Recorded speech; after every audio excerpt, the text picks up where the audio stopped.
समुद्रों की गहराइयों में रहने वाला एक प्राचीन रहस्य। आदिकाल में जब मानवता अपनी कहानी लिख रही थी, वो समुद्रों की गहराइयों में छिपी हुई थी, घात लगाए अपने अगले शिकार की तलाश में, और मौका पाते ही वो उन अंधेरों से निकलती। नाविकों में डर पैदा करने को उसकी केवल एक छाया ही काफ़ी थी। पर थी तो वो एक मछली ही ना। मछली, पर क्या कोई आम मछली? आकार ऐसा कि देखकर सांसें थम जाएं, बड़े बड़े पथरीले दांत, और जब वो शिकार करने निकलती तो मानो स्वयं काल ने मुंह खोला है। ऐसी थी समुद्रों की रानी, सबसे बड़े प्राण भक्षियों में से एक, मैगलेडोन या तिमिंगला। मैगलेडोन केवल दुनिया की सबसे बड़ी शार्क ही नहीं, बल्कि वो इस धरती पर हुई सबसे बड़ी मछलियों में से एक थी। मैगलेडोन, जिसका लिटरली मतलब हुआ बड़ा दांत। रेनेसेंस पीरियड में पहली बार यूरोप में मैगलेडोन के दांत का फॉसिल पाया गया, जिसे पहले किसी लेजेंडरी स्नेक या ड्रैगन की पेट्रीफाइड टंग माना जा रहा था। 1835 में स्विस नेचुरलिस्ट अगासीज ने इसे वो नाम दिया जिससे हम आज इसे जानते हैं, मैगलेडोन, जिसका ग्रीक में मतलब हुआ बड़ा दांत। 18 सेंटीमीटर से ज्यादा बड़े इस दांत की फोरेंसिक स्टडी से यह अनुमान लगाया गया कि मैगलेडोन की बाइट फोर्स 4 लाख पाउंड्स पर स्क्वायर फीट से ज्यादा रही होगी, जो कि इसे अपने समय के सबसे बड़े प्रीडेटर्स में से एक बनाता था, जो कि अपने रास्ते में आने वाली किसी भी चीज को खा जाती होगी, पर अपने साइज की वजह से वो व्हेल्स को खाती थी। पर क्या आप मानेंगे कि मैगलेडोन रामायण में भी मेंशन्ड है? और केवल रामायण ही क्यों, महाभारत, श्रीमद् भागवतम, चैतन्य चरितम और सुश्रुत संहिता जैसे कई ग्रंथों में मैगलेडोन को तिमिंगला के नाम से वर्णित किया गया है। इन सभी ग्रंथों और वैदिक ग्रंथों में भी कई ऐसे विशालकाय जीवों का वर्णन मिलता है जो या तो इस धरती पर हैं या कभी इस धरती पर रहे होंगे, और उन्हीं में से एक है हमारी मैगलेडोन, या कहें तो तिमिंगला। पर हमें कैसे पता कि तिमिंगला ही मैगलेडोन है? तो तिमिंगला शब्द का अर्थ देखिए। तिमी मतलब वेल और इंगला मतलब निगल जाना।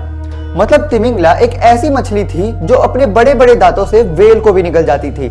शायद इसी कारण इन सभी ग्रंथों में तिमिंगला को समुद्र के सबसे दुर्जय शिकारियों में से एक बताया गया है। प्राचीन समय की इस तिमिंगला मछली के संदर्भ में कई ग्रंथों में जानकारी मिलती है। आनंद रामायण में कहानी मिलती है कि एक बार रावण ने एक बहुत बड़े बक्से में 3 लोगों को बंदी बनाया हुआ था, और उसने वो बक्सा एक तिमिंगला के मुख में छिपाया हुआ था, जो कि उसकी सेवक थी। अब आप सोचिए, एक बहुत बड़ा बक्सा जिसमें 3 लोग आ जाए, वो कितना बड़ा होगा, और वो बक्सा तिमिंगला के मुख में आ जाए तो तिमिंगला कितनी बड़ी होगी। इस कंपैरिजन से आप तिमिंगला के साइज का अंदाजा लगा सकते हैं। अच्छा, आनंद रामायण की इस कहानी में वो 3 लोग कौन थे और रावण ने उन्हें क्यों बंदी बनाया हुआ था? कमेंट्स में बताइए अगर आपको आनंद रामायण की ये कहानी पता है तो। श्रीमद् भागवतम में कहानी मिलती है कि जब प्रलय के समय सृष्टि पानी में डूब गई थी, तब ऋषि मार्कंडेय का तिमिंगला से सामना हुआ था। तब परमेश्वर की कृपा से वो तिमिंगला के हमलों से बचते और उस प्रलयकारी बाढ़ से बचते हुए उन्हें श्री कृष्ण के बाल रूप के दर्शन हुए थे, जो कि इस श्लोक में बताया गया है। भूख और प्यास से परेशान मकर और तिमिंगला ने उन पर हमले किए। लहरों और हवाओं से पीड़ित मार्कंडेय उस अनंत सागर में निराशा से भटक रहे थे, जिसने उन्हें हर तरफ से घेर लिया था। थकावट के कारण उन्हें दिशा का ज्ञान ही नहीं हो रहा था। यह पता ही नहीं चल रहा था कि कहाँ आकाश है और कहाँ पृथ्वी। समुद्र मंथन के प्रकरण में भी तिमिंगला के समुद्रों में होने की बात को बताया गया है। मछलियां, तिमी, कछुए और सांप सबसे ज्यादा अधिक उत्तेजित और परेशान थे, और यहाँ तक कि तिमी, जलचर, मगरमच्छ और तिमिंगला जैसे बड़े जलीय जीव भी सतह पर आ गए थे। जब इस प्रकार समुद्र का मंथन किया जा रहा था तो सबसे पहले हलाहल नाम का अत्यंत खतरनाक विष उत्पन्न हुआ। श्रीमद् भागवतम में ही महाराज परीक्षित बताते हैं कि कैसे महाभारत का युद्ध एक विशाल महासागर के समान था, जो कि घातक प्राणियों से भरा हुआ हो। उनके पितामह अर्जुन को भीष्म, द्रोणाचार्य और कर्ण जैसे योद्धाओं से लड़ना पड़ा था, जो साधारण योद्धा नहीं थे। जैसे महासागरों में तिमिंगला होती है, उसी प्रकार युद्ध में वो सभी योद्धा थे।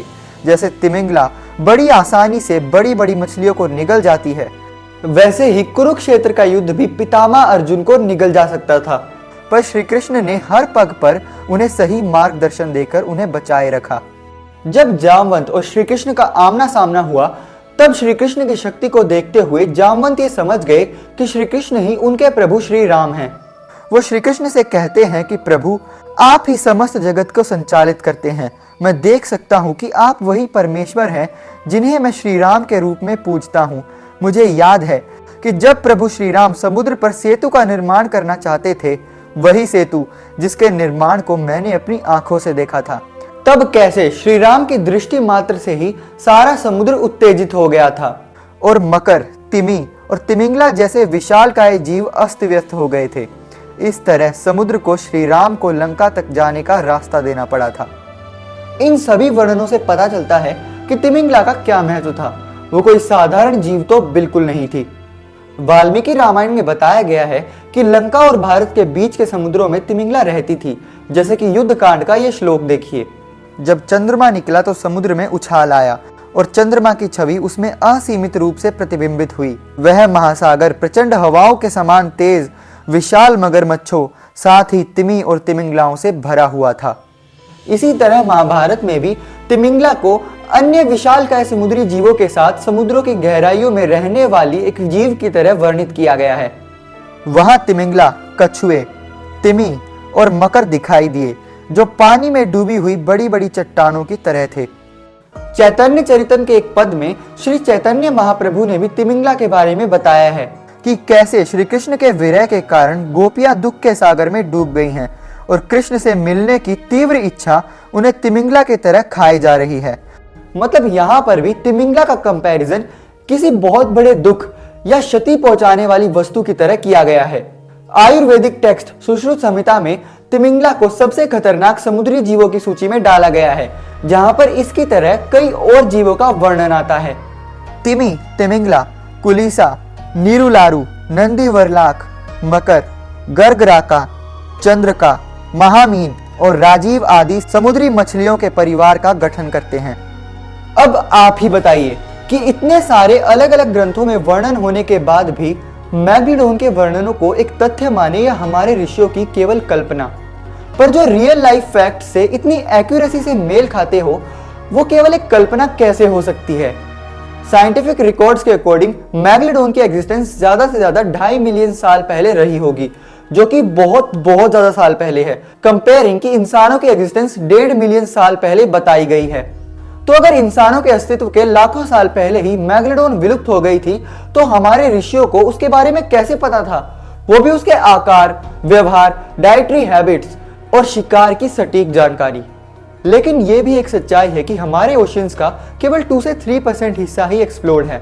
बाकी उस अनएक्सप्लोर्ड हिस्से में कई ऐसे जीवों के होने की आशंका बताई जाती है जो कि नॉर्मली सरफेस पर नहीं आते। तो हो सकता है कि बहुत बाद तक भी मैग्लिडोन इस धरती पर रही हो, क्योंकि वेस्ट को तो 1669 में मैग्लिडोन के अस्तित्व के बारे में पता चला था, पर हमारे ये सभी ग्रंथ तो हजारों साल पुराने हैं।